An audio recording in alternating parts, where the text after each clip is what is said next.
Hello YouTubers, and welcome to this series on how to use a multimeter for beginners. Now in this series what I'd like to do is obviously show you the basics of how to take electric and electronic measurements with a multimeter. I'd also like to draw some nice analogies explaining the basics of how electricity works. So it's not just a kind of parrot fashion, this is how you measure voltage and this is how you measure current. Hopefully you'll try and get a better understanding of what you are measuring and how electricity works.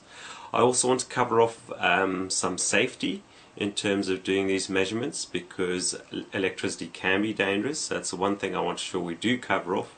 I think there are a lot of videos on YouTube where people just start sticking the test probes of a multimeter into the mains plug to measure AC, and I think you have to be aware of what you're doing, because you can, for one, damage your equipment, two, you could short out your electricity and stop your electricity working in your house, and three, and more importantly, you can damage and hurt yourself. So one needs to take care and just be aware of those kinds of issues.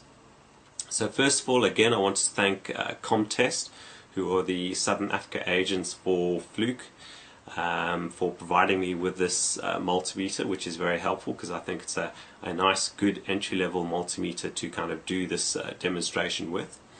I also then want to pose just a little quiz question which you guys can answer in the comments, and then I will come up with the answer in the next video in this series with an explanation. So my question to you is, which is more dangerous? AC power or DC power?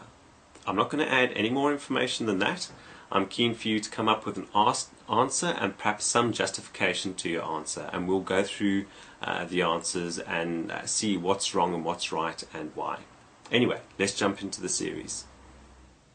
Okay, so let's get started and have a look at the basic layout of a multimeter to just understand what the different buttons do and what have you, and then start to get an idea of how we can take measurements. Now, on this multimeter happens to be a Fluke 177. It's a true RMS multimeter.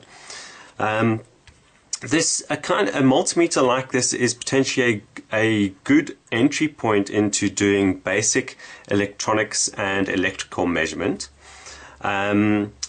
It has a hold feature, which is nice, obviously, for holding measurements that you take. You can capture min, max. It's an auto-ranging multimeter, which means you don't have to adjust for different ranges, but you can select a manual range if you want. And then you've got a key which basically selects a secondary function on your selection dial. More importantly, down here we can see, and I'll bring you in for a little bit of a closer shot.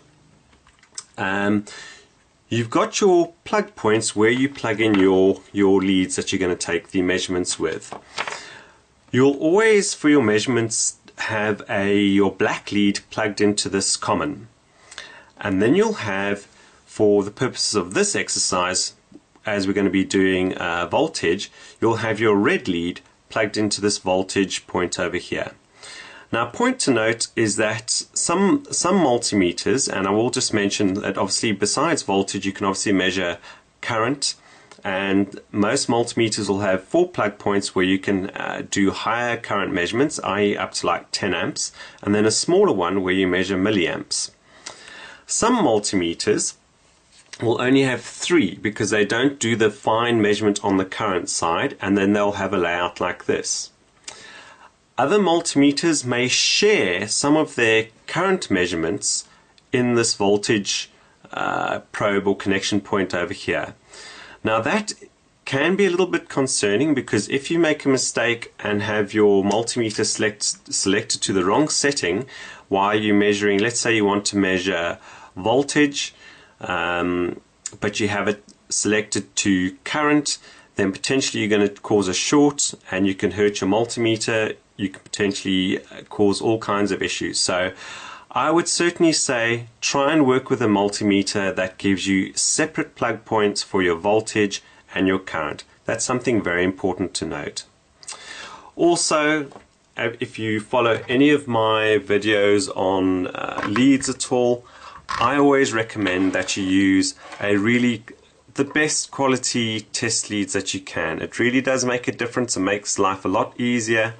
If you can get ones with silicone leads, that makes all the world of difference, because it means they don't get tangled that easily and they can handle higher current, and there's less risk of these starting to heat up and melt and what have you if you do make a mistake. So that's something to be wary of.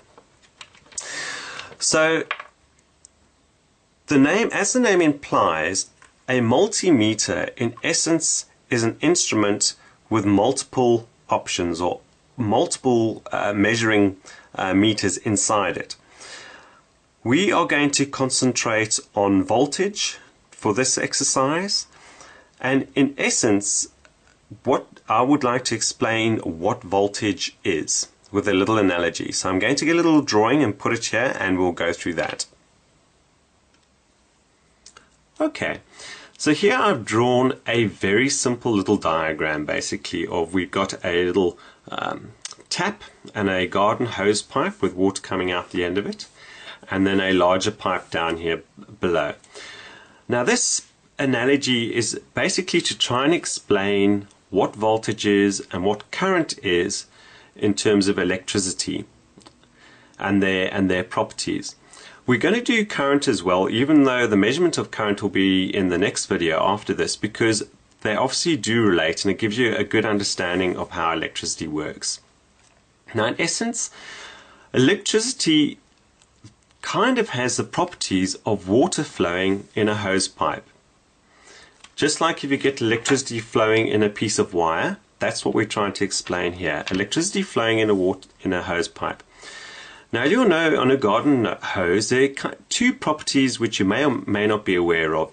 When you put your finger over the end of that hose, you're going to feel pressure. That water is going to build up pressure.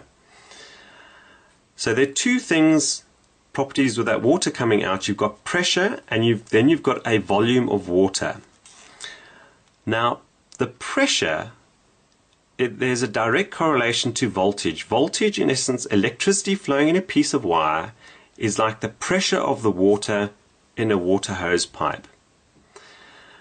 And in essence, what we do with what we're going to measure with a multimeter, the multimeter acts like a pressure gauge. In measuring water pressure, you'd have a little, let's say you tap in a pressure gauge into a pipe. In essence, that's what you do with a multimeter. You're just tapping into across a electrical component or a piece of wire to measure the pressure of electricity, and the pressure of electricity is voltage. So the other component of electricity is the volume, is the amount of electricity, and the amount of electricity correlates to current or amps. And there's obviously a very strong relationship between the two working together, which ultimately gives you power. Now we'll get onto that, I say, in a later video, but it's good to get a good understanding of those basics. And we're going to continue this analogy because it really is handy when we talk about resistance and all that kind of thing. It's far easier to visualize how those different properties work. So the one thing, when you're measuring voltage, it's one of the safer aspects to measure with your multimeter. There are certainly other tests like continuity tests, which we'll get into, which are relatively safe. But voltage, in essence, if you can imagine this we've got a big pipe with a large volume of water flowing through it, and it's got pressure. And let's pretend that it's actually under high pressure. If you just make a small hole in that metal pipe, even though it's a big pipe and there's a fair amount of pressure, potentially you can actually cork that with your finger or with a cork or what have you. Okay, so a multimeter can actually measure fairly high voltages relatively safely because of that same aspect with water flowing in a pipe. You just have to make a small hole, stick in a gauge and take a measurement. There are certain caveats to that, but basically that is the case. Things start to change, and I said we'll cover this in the next video when you get to measuring amps or current, because then you're having to measure the volume of flow going here, and that's where you have to have something in this flow And that's where things get far more interesting, because you're having to pass all of this flow through your multimeter, and that's when you can potentially start burning or melting things if you're not careful, depending on the limitations of your multimeter. Whereas voltage, we're just basically tapping into the electrical wire and measuring the pressure. Okay, so let's move on to how we do that. Okay, so let's get ready to connect our multimeter, the leads into our multimeter, to measure the voltage of this AA battery. Now, one important thing to note here is that, as you can see, we're just going to measure the voltage of this battery. There are no other electrical wires or electrical components connected, because we're just merely, in essence, measuring the pressure of electricity inside, or the potential electricity sitting inside this battery. That's very different again if you're measuring current, but as I said, what I'll just explain. On this picture, if you've got that hose pipe and you had to plug the end, or this big pipe and plug the end, so that there's no flow of water, you will still have pressure. Okay, and that's exactly how this battery is.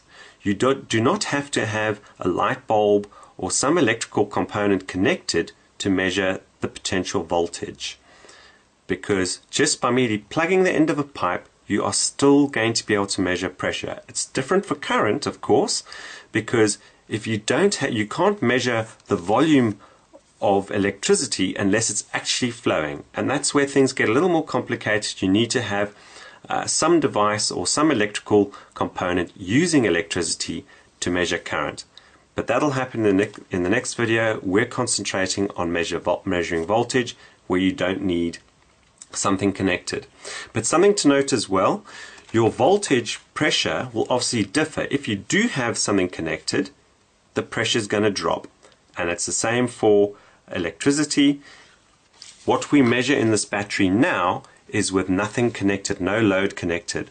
But as soon as you connect something, the voltage potentially is going to be different, because you've got flow, and that potentially is then going to drop the pressure. Okay, so how do we go about measuring voltage? We've got our multimeter, it's switched off at the moment, we've got our test leads. We take the black one, which is the common, and we push it into the port labeled common. You can see on this multimeter, it's on the bottom right hand side. The banana plug simply pushes in there. Then we've got the other red plug that goes into the one with a V for voltage, and that plugs in simply like that. Then on the multimeter, we have to select the measurement option that we want to do. And on here we can see that we've got a voltage symbol, and I'll bring you in a little bit closer to see that. You've got a little voltage symbol with a squiggle on top. Now that voltage symbol is AC voltage, okay? And in a pen-light battery, it's not AC, it's DC, it's direct current. So you can see the other symbol on the top of the voltage there is the straight dash with the dots underneath, and that's the symbol for DC voltage. Now your multimeter might actually have just one voltage option which can sense AC or DC. So you'll have to keep an eye out for that. It differs from multimeter to multimeter, but on most multimeters you'll need to make that selection yourself. Now you'll see over here there's one for millivolts, and the rule of thumb is here, it's always best, obviously that's a smaller reading of voltage, it's always best to start with a larger reading first, and if that's too large, go down.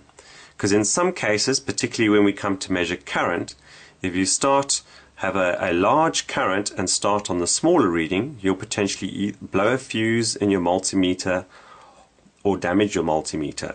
So always start with a larger reading first, and as well as if you have a manual ranging multimeter, you want to start with the larger range first and then move down. This one's auto ranging, so we can put it straight down into the voltage range.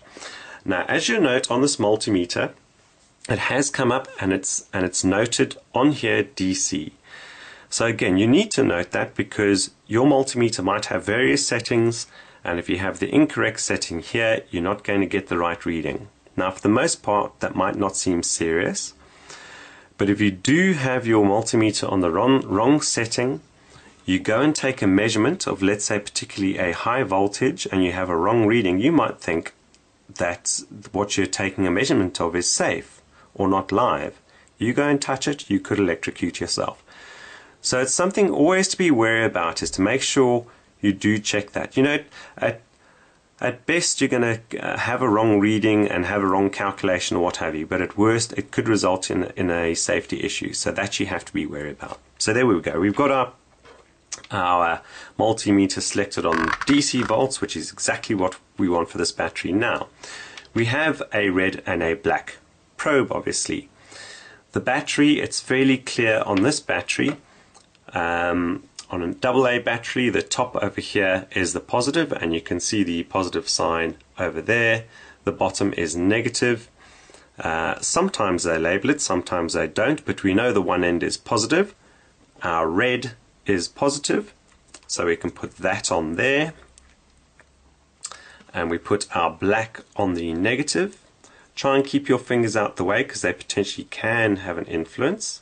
Have your probes go straight onto those surfaces, and we can see the measurement there is 1.91 volts. 1.91 volts.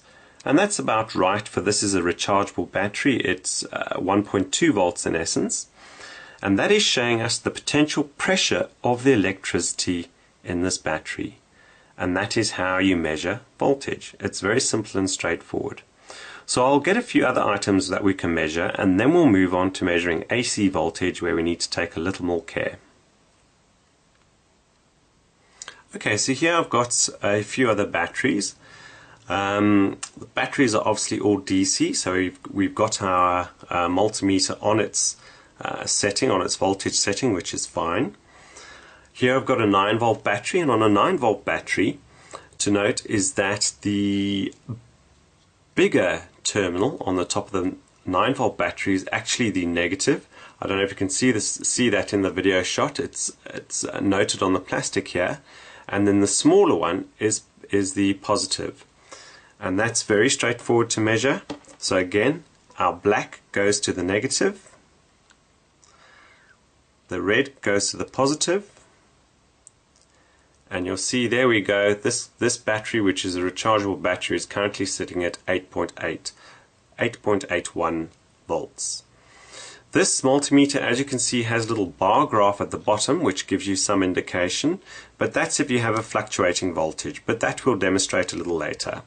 But there you go, very straightforward, 8.81 volts. Now we'll move on to, this is a sealed lead acid battery. It is rated as a 12-volt battery, so there's a little more potential pressure or voltage sitting in this. And quite clearly on the top they've actually got red for the positive, they've got black for the negative. We will put our 2 probes on there, and there we can go see it's 12.92 volts. Now just a little understanding, so as you can see, although this is a 12-volt battery, it says 12.92. A little bit of education here. A 12-volt battery, and this relates to car batteries, alarm batteries and the like, they generally, their fully charged state actually sits around anywhere from 13.2 to 13.6 volts. When they're being charged, and it differs from the type of battery technology, but while they're being charged, they actually are charged up to around anywhere between 14.2 and 14.4 volts. And that's the pressure, in essence the water pressure you're trying to push back, or the electricity pressure you're trying to push back into the battery. And those figures can be really critical, and that's where having a multimeter can be really handy to make sure that if you're charging something, or that the state of charge of your battery is sitting at the right level. If this battery was sitting at dead on 12 volts and I needed to use it for something critical, I'd be a little bit worried, because it's getting close to the point where in essence it's empty, or the cells inside, the plates inside, will be damaged. A battery like this, once it gets below 12 volts, like 11.8, 11.5, really needs a recharge. A battery when it gets to like 10.8 volts is basically almost classed as dead. And you potentially can cause damage at that level. Now, what happens if I happen to turn the probes over and put the red probe on the negative and the other one on the positive? You'll see I get the reading, but there's a little negative sign on the multimeter. And that's because the polarity has changed. Now, with DC voltage has a polarity, so you can have a positive and a negative side. Now, I'm not going to go into too much detail about that. I just want to bring it to your attention that if you are taking a measurement and you kind of want to be working on the positive end of things, if you see the negative there, then you realize that you have got your probes around the wrong way. Once you start getting into electronics, that acts as a diagnostic, and sometimes you actually want electronic value, you want negative values, but that's when you start getting into more advanced measurements. But just to make you aware that you can have negative readings, but if you're kind of measuring a battery, that might be a hint that you've got your probes round the wrong way. Okay, so now we're going to move on to measuring AC voltage. And what I've got here is a multi-plug strip, which I have plugged into the wall. Here in South Africa, our voltage is anywhere between 220 and 240. So if you do touch yourself or get a shock from that kind of voltage, you certainly do feel it. So be very careful. So this is the caveat for these kinds of measurements, and that's why I don't like jumping and saying, oh, just stick your pair of probes into your mains outlet and do the measurement. If you do it incorrectly, you can potentially damage things in your house, trip the electricity in your house, or hurt yourself. So what I have here, I have this strip which is connected. I'm going to actually switch on the main switch, and in fact this point over here will be live. As you'll note, I've actually plugged in a little adapter here which allows European and US plug points, because it allows me easy access. They are covered. These plug points are in essence covered for safety, so this at least allows me to get in easily. Now on the multimeter, as I said before, we have to go and select the right selection to measure AC volts. On this multimeter, as I noted, I'll bring you in a little closer as we do this. There is the voltage with the AC symbol above it. On the multimeter, you'll actually see it's got the AC there. And it's defaulted, you'll see it's jumping around at the moment because it's default, it's auto range to millivolts, so it's kind of more sensitive around this range. But now we're ready to take the measurement. Now AC volts in essence doesn't have polarity, so it doesn't matter which way round you use your probes. There is, however, in AC a live and a neutral. The live is the main feed bringing in the electricity. The neutral in essence takes it away to allow continuity for the electricity, but again, we're not going to go into too much detail here. It's literally about how you measure AC voltage. And again, all I can say is be careful. Do not allow your probe tips to touch each other when you take the measurement. Do not allow your fingers to be near these, because in this instance we're not measuring a low DC voltage, we're measuring a high AC voltage, and it will bite. I recently did this to myself and it's not pleasant. So even someone who's had a little bit of experience, it can happen very easily and it's not pleasant. Right, so what I'm going to do, I'm going to carefully insert these probes inside over here, and you'll see we've got a reading of close to 230 volts. I'm going to pull them out. I'll just come back a little bit so you can get a better view of how I stick those probes in, and you can see the measurement. So here we go. Note, just be very, I'm keeping the probes at an angle. I'm noting that I'm not going to cross them with each other in any way. My fingers, you've got these stop points here for safety. I prefer having my fingers even further up the probes. Okay, so we go in very carefully. I hold them there, and there you can see You can see whether whether a power outlet is live or not by noting the voltage. In the States, you'll expect to see 110, 120 volts there. Here in Europe, or in the UK and a lot of Europe, and here in South Africa, anything from 220 to 240. And now here, obviously, even though I've got nothing connected here, in the house I have electrical appliances running. So this is a voltage pressure related to what's running in the house. If you had to switch everything off in the house, you'll probably find that this goes higher because there isn't electricity flow, so in essence there ends up being a bit more pressure, potentially, but we're connected to the grid, so there's a lot of things which can vary things. But here it's also potentially a good diagnostic to make sure you are getting the right voltage. And again, in a later video I'll show you some features on this multimeter that allow you to potentially diagnose issues with your mains voltage. So next we'll move on to a little demonstration with a variable power supply and an LED, and what happens if too much voltage or pressure is applied. Okay, what I've done now, these two leads come from a variable power supply that I have, and that variable power supply puts out DC voltage, which I can vary. I've connected it up to an LED, so that if I vary that voltage, you can see the LED comes on and it goes through various brightnesses. Now what we want to do here, we want to measure the voltage at which that LED comes on and it operates at. So what I've got, and this is a helpful tip, these little crocodile clips which you can get in most electronics or hobbyist shops are really handy for doing those kinds of measurements. If I want my hands free while I'm making a measurement, I can connect them up to the probe. It can be really difficult taking a measurement like that and trying to make a change on the variable power supply.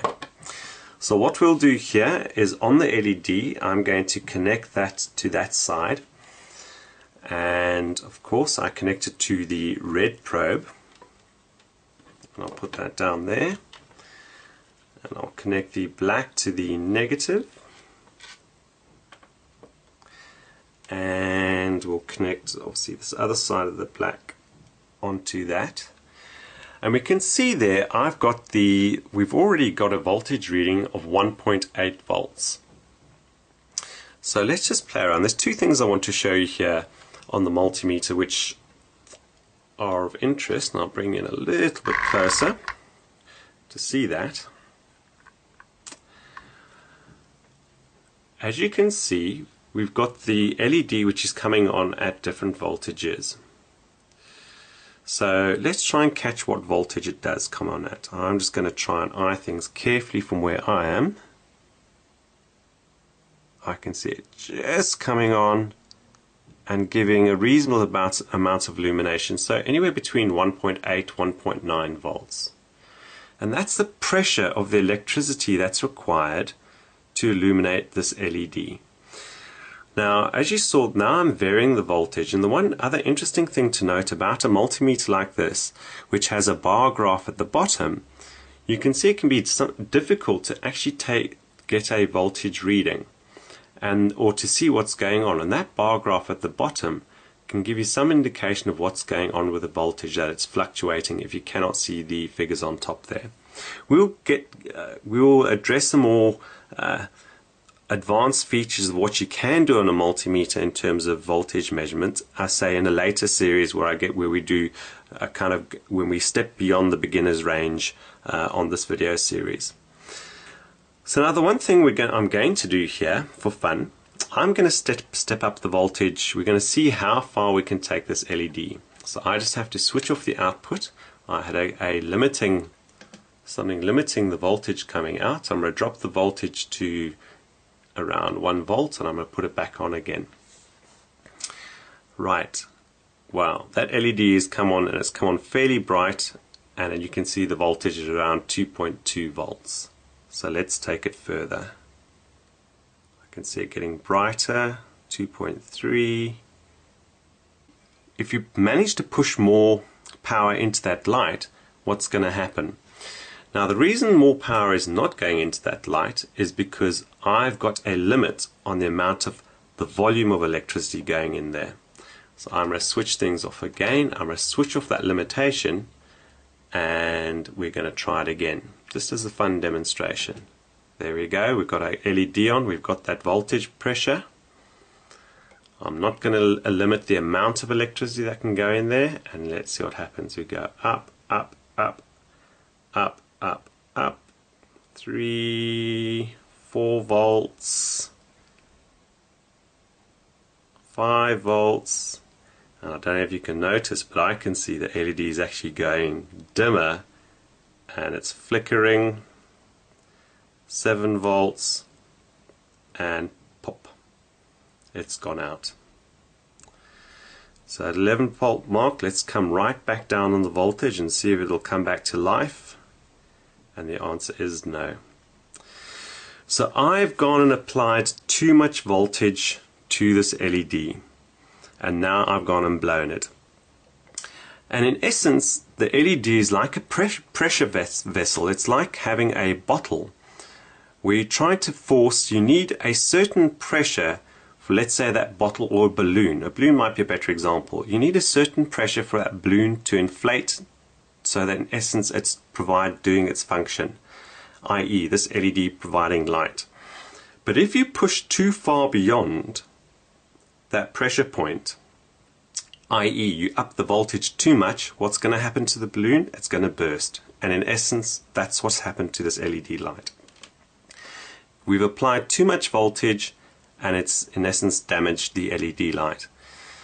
So that's one thing. That's where multimeters, obviously for measuring voltage, i.e. the pressure of electricity, are really helpful, because if you apply too much pressure to certain electrical components, they will fail. Anyway, that basically sums up the kind of basic beginner's guide on how to measure voltage and what voltage is about. I hope that's been useful. If it does, if you have questions after this tutorial, please do post them in the comments field. And what I ask you to do is also keep an eye on the comments, because I have some very clever folk following my videos, and if I've neglected to point something out, they will certainly make a comment. Or if I've made a mistake, they will point it out, and I'll certainly try and annotate to pick up those corrections. So keep an eye there, because potentially there will be good pearls of wisdom. Anyway, thanks very much for watching this first series. The next video in this series, we'll talk about current and how to measure current, and we'll pick it up from there. And if you think someone else may find value with this video, please do share it. I hope it is of value, and if you do like the videos, then please give them a thumbs up, because it certainly helps what I'm doing. Thanks very much for watching, and we'll catch you soon.